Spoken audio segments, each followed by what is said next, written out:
Hello, Malik Carrington here, Family Budget Fisherman. Thank you for tuning in to another special episode on this channel. Well, you read it in the thumbnail and in the description below.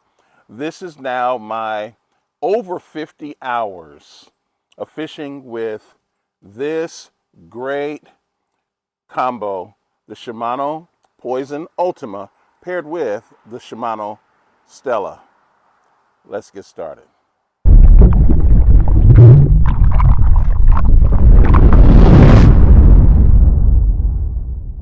Thank you for sticking with me. Thank you for tuning into this very special episode. As I mentioned, I fished over 50 hours with this beautiful rod over the last month or so.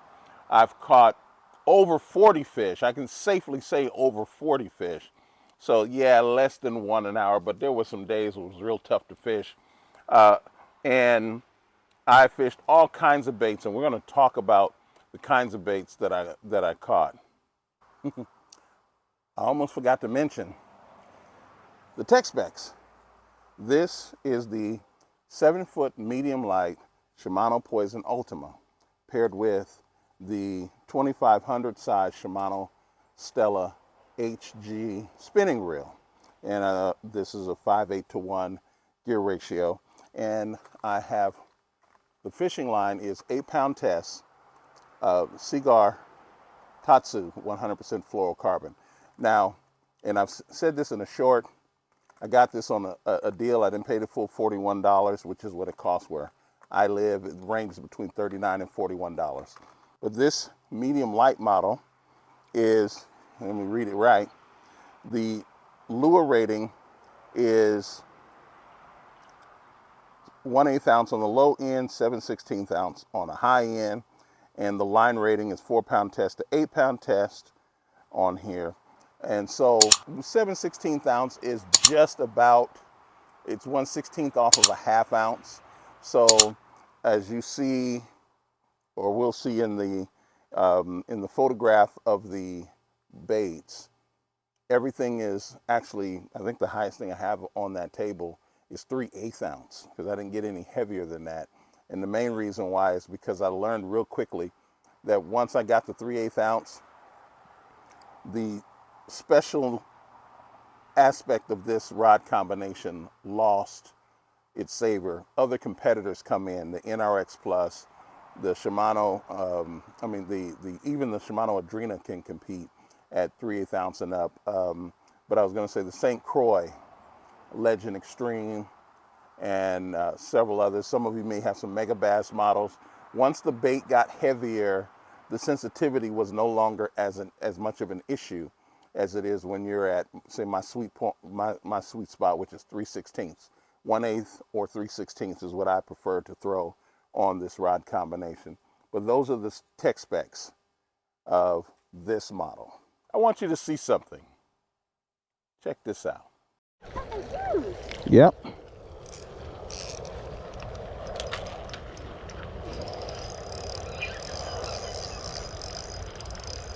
I don't know what I got. From the sound of it looks like a carp. It might be. Whoa! What in the world do I have? That thing's huge. Oh, that's that carp? Pretty good. That's a carp. That looks like a carp. Oh my God! Raiden! 8-pound test. Carp. See how I loosened up the drag a little bit? Yeah. So I can get him in? He's ready to go closer.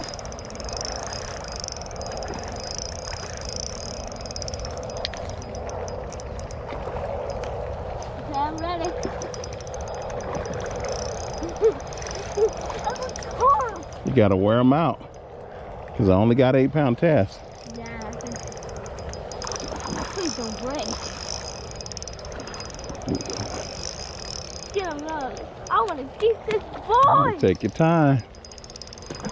This is on a crappie jig. A crappie jig. Mm-hmm. You got.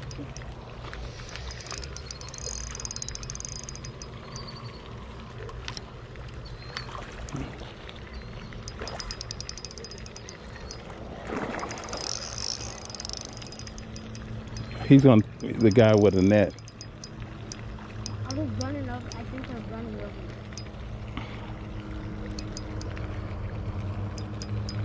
Yeah, I was running over. Move back, son. Move back.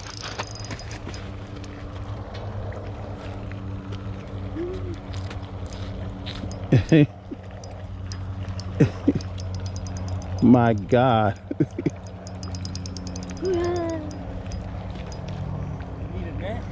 Oh, yeah. Probably a little larger than that, but anything will do right now. Let's see if we can get it. I only got 8-pound test, and it's on a crappie jig on top of all that. Oh, man.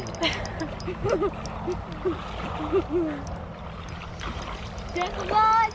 Come on! He won't even fit in mine. Oh, Lord Jesus. You get the head in there. Yeah, you get the head in there. We're good. A big old koi. Praise the Lord. Look at the size of that fish. My God. Oh, now to think. And I got him in the mouth. He was not snagged. How did he not snap? Oh my God. I don't know. But this is my birthday rod. Oh my goodness. I can't believe it. I saw you reeling for like a few minutes. I was like, he's got to have something big on. Yeah, Micaiah, put it, don't break, wait, because he'll break off. Oh my God. I appreciate it. Yeah, man. This is amazing. Absolutely amazing. That's like a once in a lifetime. Yeah, Micaiah, look in there and get the grippers. Yeah. She's got to be at least 7. I was going to say 7, 8 pounds. Yeah, which tested the limits of this rod. Now this rod can handle it, but oh my God. This? Yes. Okay. All right, now, here's what I want you to do, son. Look, Micaiah, just hold my rod. Hold my rod. There we go. I'll do it. I got the fight on video. How about that? That's awesome. In the mouth. In the mouth. I cannot believe he did not snap. That's some good line you got. That's that Saguaro Tatsu Fluorocarbon. Okay. Yeah. Dad, you got way back there. Yeah, I am. Let's see. Let's put it on 0. Now we pick her up.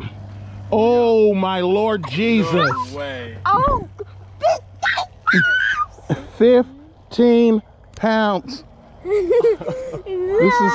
This is amazing. That is wild! That is crazy. I've caught a 3 before. Yeah, I think my max is like 5. Oh man. This. Oh my God. I can't believe it. I'm gonna use it That's almost 16 pounds. every day. Almost 16 pounds. I'm rounded. 16. Yeah, it's 16. Unbelievable. In the mouth. In the mouth. Every day. Unbelievable. I'm using that crappie jig. Yeah, I was gonna say never used anything else. Yeah, this is now this is my new rod. Now it's a pretty expensive rod. It's the combo's about $1,700. Oh wow. This is the new Shimano Poison Ultima. Nice. And it's paired with the Shimano Stella reel. Yeah. I've been saving for a year for this. So That's why, right there. there it is. That's why. Yeah. And even the line, this fluorocarbon, normally fluorocarbon's about $10 a box. Okay. This is $41 a box. Unbelievable. A carp. 16 pounds. A carp. Not even close. I got in the water. I was like, this will not fit in my hand. Thank you very much. Yeah, I'm glad you guys got it. Yes, yes.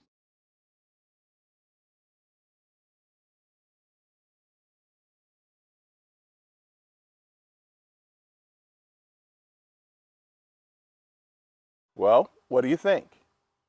What do you think? Literally, at night, I was not prepared to do any recording. My son just said, hey, Dad, let's go do about an hour and a half worth of fishing, and we did it.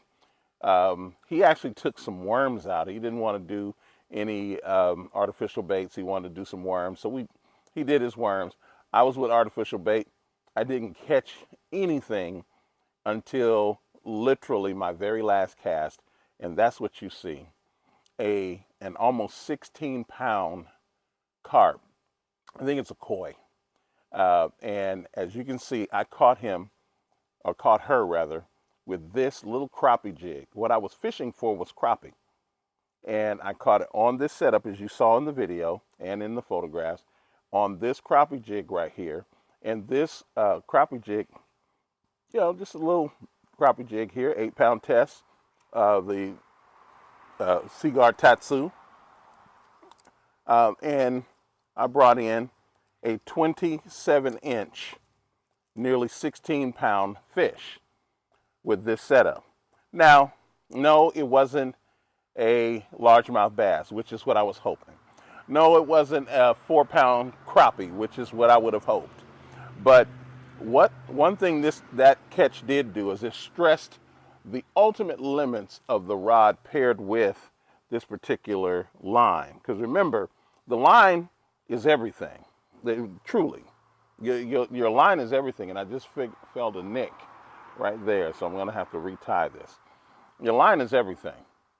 Now, the best drag system, all that, but if your line is not going to hang in there and your knots are not going to hang in there, you're not going to catch that fish. And as you can see, I adjusted my drag so that I could catch that fish there. But I wanted to show you that so that you could see how much work this rod combination can handle. It can handle at least 16-pound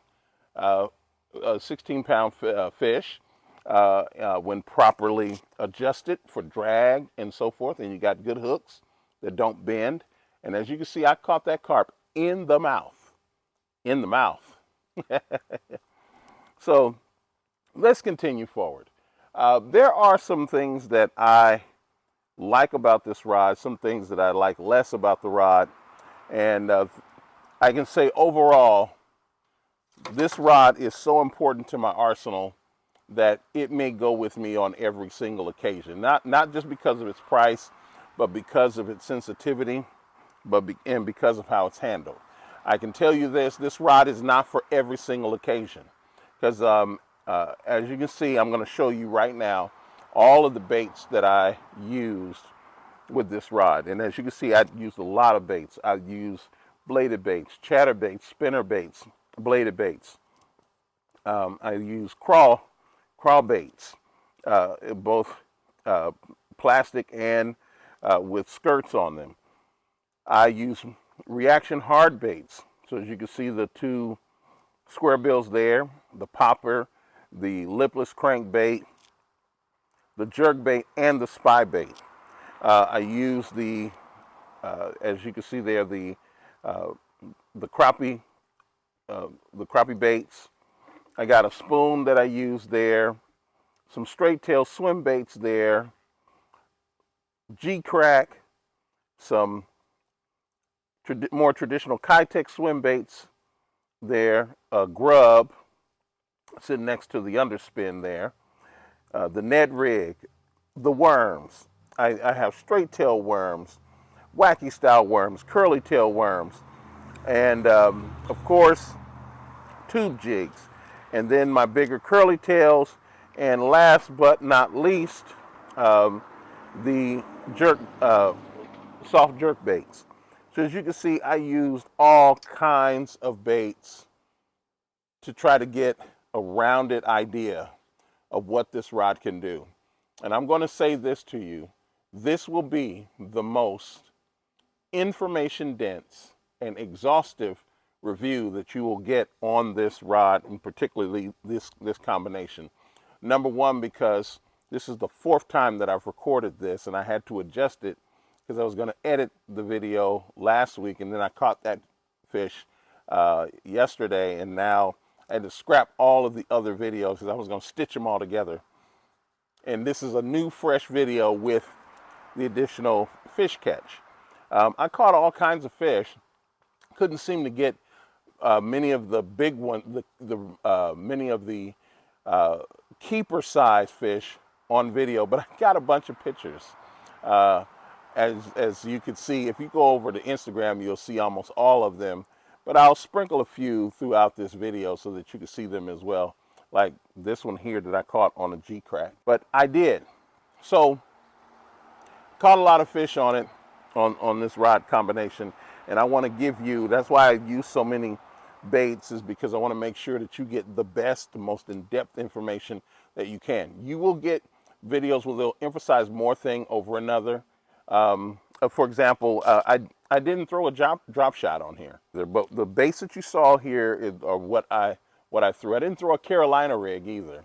I guess I could have thrown a Carolina rig, but I didn't throw a Carolina rig. So you might want to listen to someone else who could tell you about drop shots and Carolina rigs. And there's a reason why. I can tell you, at least for the drop shot I didn't throw, and that is, this rod is probably not the best rod for drop shot. You don't need this much rod. When I say that, is this much sensitivity and so forth. Let me show you how sensitive it is. And I'll start off with a bait that I don't like. There was a wasp that just came right in here. I did not like the way my chatterbaits felt on here. I did not like some of the bigger swim bait. I mean, some of the bigger Colorado blade spinner baits. I had to be careful. Some of the crankbaits, some were good, some weren't good, and I'll tell you the reason why in just a moment. When it came to the jigs, same thing. Here was the number one reason why. For example, the chatterbaits, most of the chatterbaits just did not work for me on this rod, most of them. And that is because this rod is so sensitive. It is truly, this rod is so sensitive, you could run, if you ran your hand across the ground of cover, the closest you could feel with a rod would be with this rod. So let's say, for example, I'm fishing with this. I pretty much know what the lure is doing and what ground it's covering. I can sometimes feel the fish suck in and blow out the baits. You know, it got that specific. This rod is on that level of sensitivity, and I'm sure if I had braided line on here, this is Saguaro Tatsu, the 100% fluorocarbon Tatsu. I'm sure if I had braided line on here, it might even be that much more sensitive. And for those of you who are younger guys who still have a little bit more sensitivity in your hands, I'm a 53-year-old man. My sensitivity is not what it was when I was 35 or 25, etc. So you might feel it a little differently. So more intense, I should say. So it was so intense that the vibration, and I mean my hand was doing this constantly, and you could feel that vibration so strong, so intense, that after 25, 30 casts, you just want to put that bait down. It really was too much for this rod presenting that bait. So for me, it did not work well. So, and that went for any bait that had a vibration to it as it moved through the water. So that would include your wobble style crankbaits. That would include your rattle traps that did it. Now you can throw these baits more finesse style, but for those that did all that, it really, really wore me down, and I had shorter fishing days the more I threw those reaction baits. So, by the way, you might hear my kids in the background too. So those are the main reasons why. My favorites, I have some top favorites. Number one was my tube jig, and this one in particular. Being able to pop this and make it look like a dying fish or a fish that's injured, incredible, incredible. The second one was my curly tail, okay? This curly tail. Now, when I say they were a favorite of mine to fish, they really were. Obviously, the biggest fish I caught was on this 2-inch, 1/16 ounce crappie bait here, and that will remain both a record for me, probably here where I fish, and a record for this rod. I don't know how many other almost 16 or over 15-pound fish I'm going to catch with this combo. It's just that unreal. And then to catch a very rare fish to catch on rod and reel for the style of fishing that I was fishing is another amazing thing. So the two bait and the curly tail were my favorite. And this is a 3-inch curly tail. Some lures that I had a little bit of a challenge, but I was able to manage. Was some of the bass jigs. Now that's D&L, which I think is a brand of Sportsman's Warehouse, and it is outfitted with a Z-Man crawbait right there. I had a little bit of a challenge, but I was able to make it work with that. The underspin, ironically enough, my underspin, again, it's an issue of vibration and sensitivity. So depending on how I fished it, or the water, the kind of water I was fishing in, if I was fishing in water with a lot of current, that vibration would kick in, and if it didn't, then a body of water with not as much current, and I'm throwing that, it was better. So it really came down to just current. It really came down to current.